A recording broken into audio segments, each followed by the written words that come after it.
Hey, how's it going, everybody? My name is SockBot, and today I'm actually reviewing more LittleBigPlanet levels. You guys really seemed to like the last video, and I love talking about myself, obviously, so I decided to make another video about this.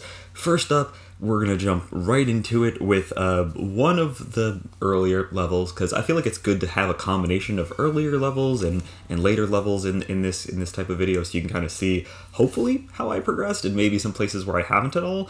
But yeah, if you like this kind of video, feel free to subscribe, any of that stuff as you normally would, but not going to focus too much on that because we're already starting. So the first section here was actually still during that time, if you've seen the previous videos that I mentioned, where I was really playing most of these games and making most of them to play with my friends at the time. I was in high school, so it was a lot of fun to get all these together, and basically I'd spend the week making a video, and I've said this before, but I would spend the week making a game, and then get together with my friends on Saturday or Friday and play that game. And normally it wouldn't be done, and normally there would still be issues with it, but for places like this, where there's this giant key that you have to move down to the bottom to continue, I wanted to make sure that there was something specifically meant for 4 people, and I thought the idea of shifting it around with 4 people was really cool, even though it didn't fully work as one person.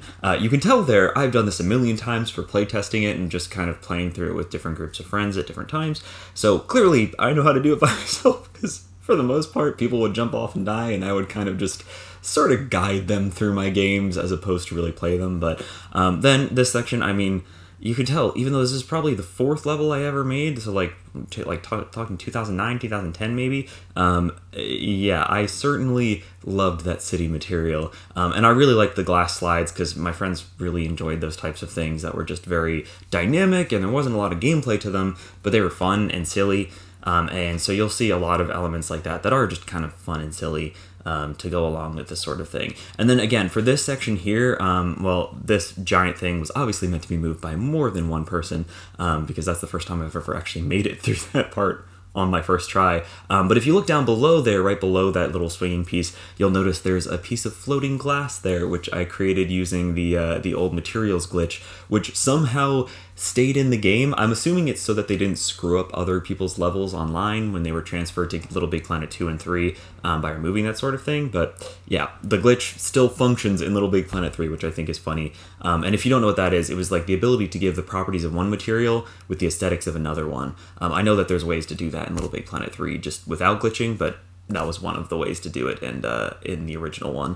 And so for this section, obviously, you can tell there's going to be a lot of skateboards and different sort of big movement sections, which I think isn't actually that nuanced. Well, it kind of is in a sense, but it's one of the basic things of game design, really, that I apparently latched onto pretty early because I could just tell my friends liked it. But big sections of like exciting movement with maybe not a whole lot of gameplay are kind of fun to break up the more like intensive platforming segments or puzzling segments, I guess, depending on your kind of game. Clearly I'm more focused on platforming, but there's going to be a lot of those in most of my old levels just because they were fun. But also, I think that one of the really good examples of this sort of technique recently is the new Ratchet & Clank game, Rift Apart, where there's all of these big sections where you're pretty much on rails the whole time and you're not doing a whole lot of gameplay during them, but they're very exciting and fun. And I think there's a way to do that where the player just goes, why are we doing this? It seems like a cutscene, and like kind of the player doesn't buy it. But then there's other moments, like especially if they're well spaced out with pretty cool gameplay segments in between, and as long as the game's not too easy, where you can really make good effort on that. This section right here with the rolling circle, I guess you could call it, I thought was pretty awesome at the time. I'd wanted to do something like this a few times because I saw like in the previews for LittleBigPlanet 1 that someone was doing something like this, and I thought it seemed really cool to kind of play with the physics a little bit more. But you can tell if you actually get the rolling circle across and then get it back and get back up to that platform, there's a big section that opens up. So great telegraphing of a secret there, SockBot. For this section, I think most of the times we would have to play with multiple people, so someone could run on the bottom and the other person could run on the top to try to get across. But the section right before was pretty notorious for killing all of us, and that save point was also pretty notorious for running out of lives as we squished each other with the giant circle, so you could tell I clearly practiced enough and remember that practice to finish that section by myself. Again, all of these different things I'm mentioning here are going to be digs on myself because I remember playing this and I realized that these are not good game design techniques for the most part. You should not need a guide to get you through a game, a guide that's actually playing with you, in fact. That's probably one of the worst things to assume for your game, but at the time, it was fun. And for this part, I think you can tell at the beginning, especially if you're... well, you can't hear the music because I have to turn the music off for copyright reasons, but if you do ever get back on LittleBigPlanet servers when they're back up and play through this, you'll notice I used a lot of the Metal Gear Solid pack because I had just gotten it and I really wanted to play with it with this one. It's also when I started making my Portal levels, which I'm going to do a whole separate video on because they have nothing to do with Portal, but they're some of my proudest moments, I guess, in early game design. But this part here I thought was pretty cool. It's one of the first sections I included that has two paths that, honestly, sorry for the sniffles, I'm a little phlegmy this morning, but it has two paths here that are separated by color, so great telegraphing to the player there, Gabe, but also they're very different techniques. The bottom one is fine-tuned platforming, whereas the top is very kind of momentum-based swinging. So obviously then I was just here's two ideas for something that's kind of cool, and I wanted to sort of fill up that space and make it more of a small enclosed chambers for these little tests that I guess were what I was calling obstacles at the time. You can tell a lot of this was influencing myself and kind of ended up pushing me into these Portal levels that I'll talk about in the future, but they didn't turn out as well as I wanted to. It's a little too cramped. Even this section here was a little too cramped. I think it's because I loved how it looked so much that I wanted to keep it that way without sacrificing the aesthetic.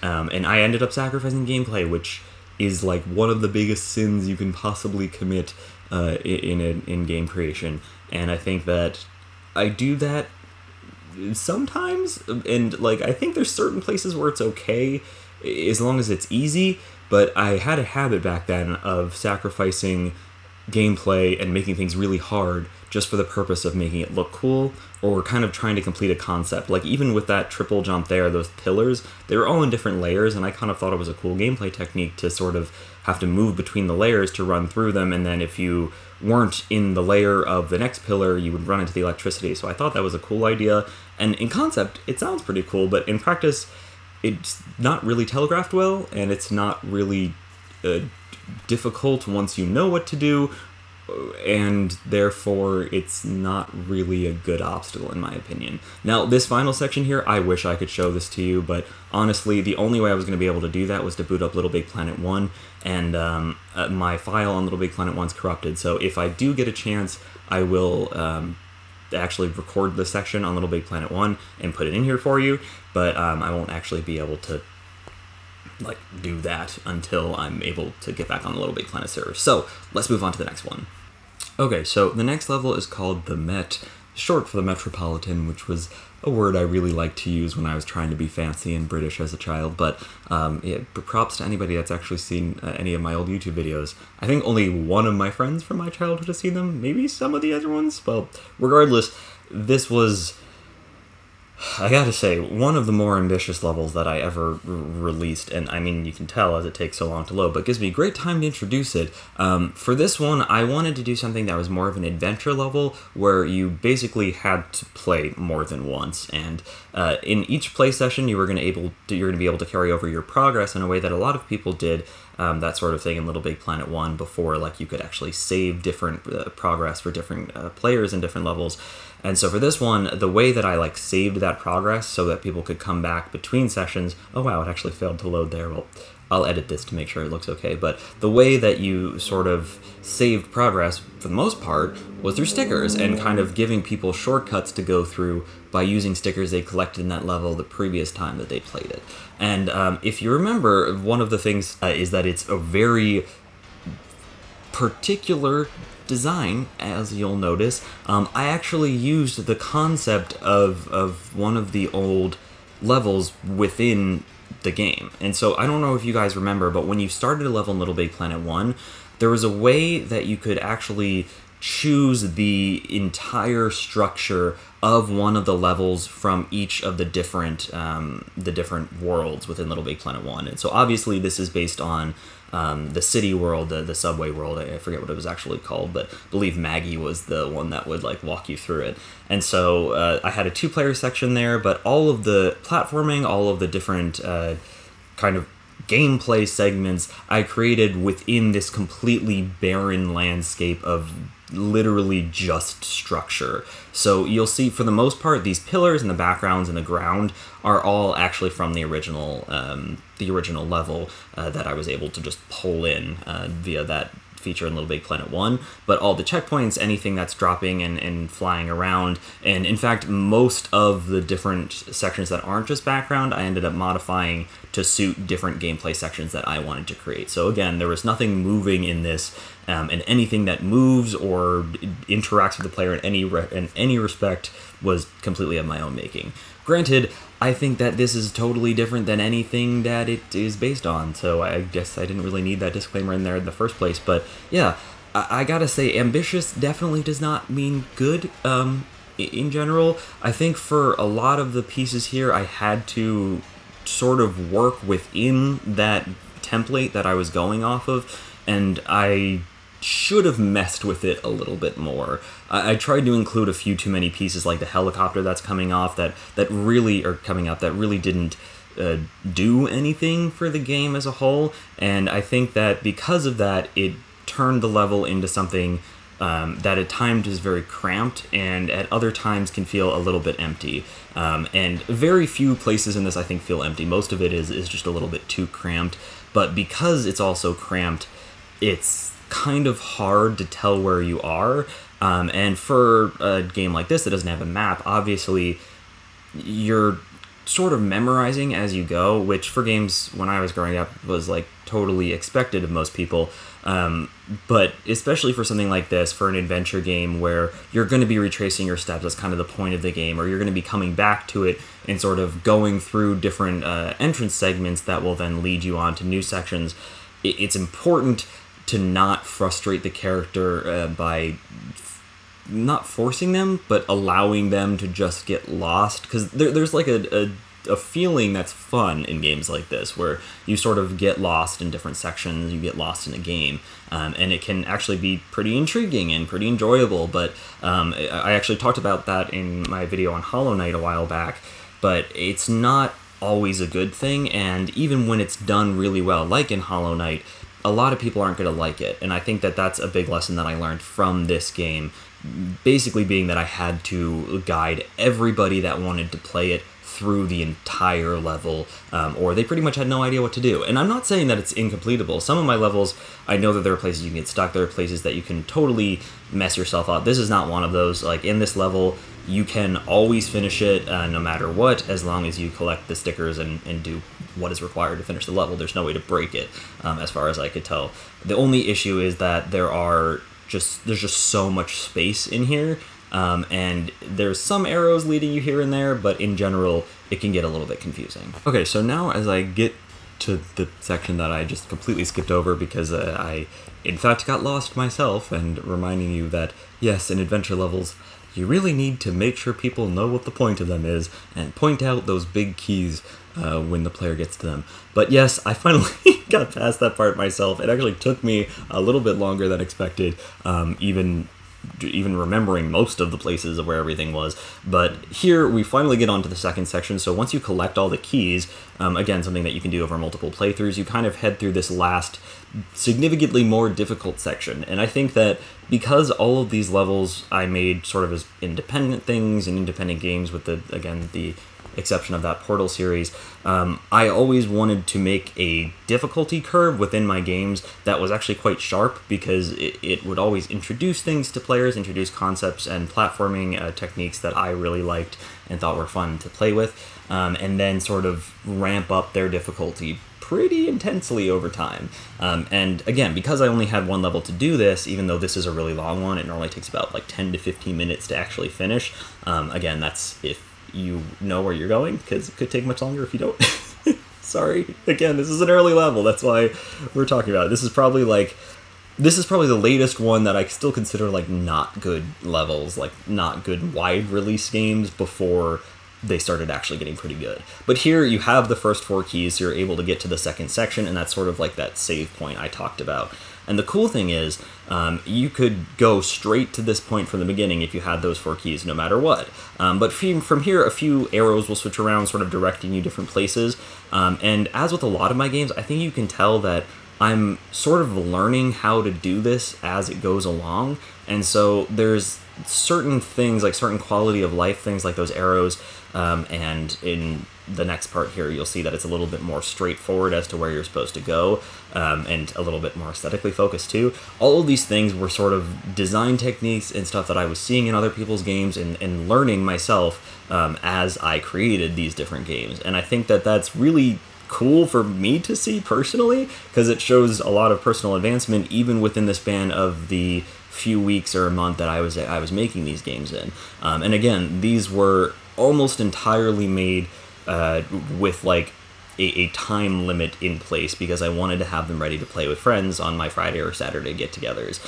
And so although that meant that a lot of them were left unfinished and certain parts were completely not fixed for a wider audience than just me playing with my friends, there are other segments that I think did really well and worked really well, like this next part here, because I thought they were pretty unique. And I'm sure there's ways that I could have made them more difficult or easier to sort of see what you're supposed to do and kind of telegraph them a little bit more.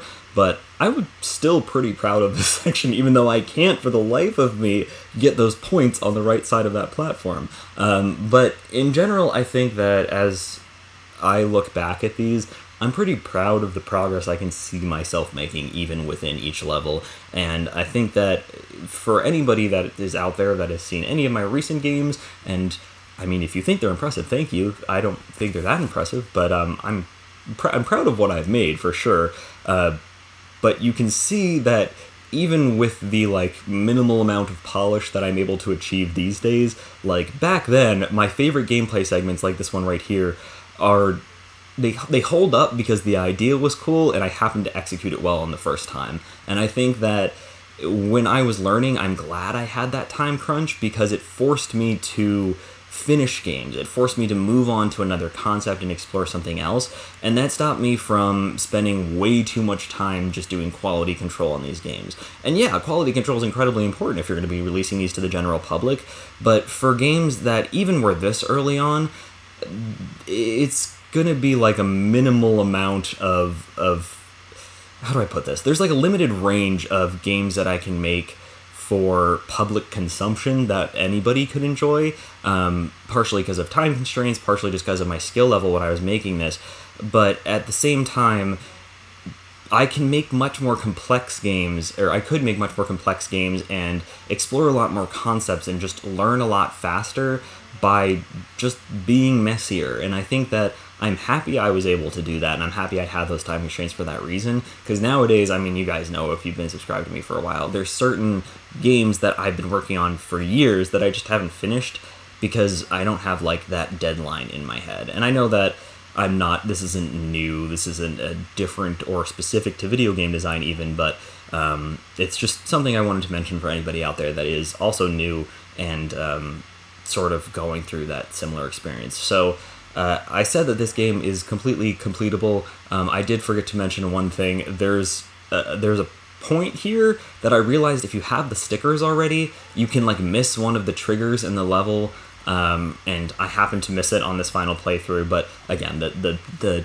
scoreboard is right there, and limited time playing this one, especially because it took me 3 or 4 tries to actually get through this level, considering it was the file on my system just doesn't like to load sometimes in LittleBigPlanet 3. Again, once I can re-download them in LittleBigPlanet 1, I'll absolutely be recording these and showing these on LittleBigPlanet 1, because that's where they work the best, especially for the ones that I have not done any quality control on period, let alone quality control to update them for LittleBigPlanet 3. But hopefully in the future we can have a little bit of a cleaner experience with some of the levels that I'll be showing you guys. There's a lot of them that, especially holiday ones, I worked my butt off on because I really wanted to show them off to my friends, and I loved like kind of getting ready for holidays, especially once I went to college, because then I would kind of visit friends back home during like the winter break and sort of show them all these things that I had made before I really stopped like creating, because we just didn't hang out as much anymore. But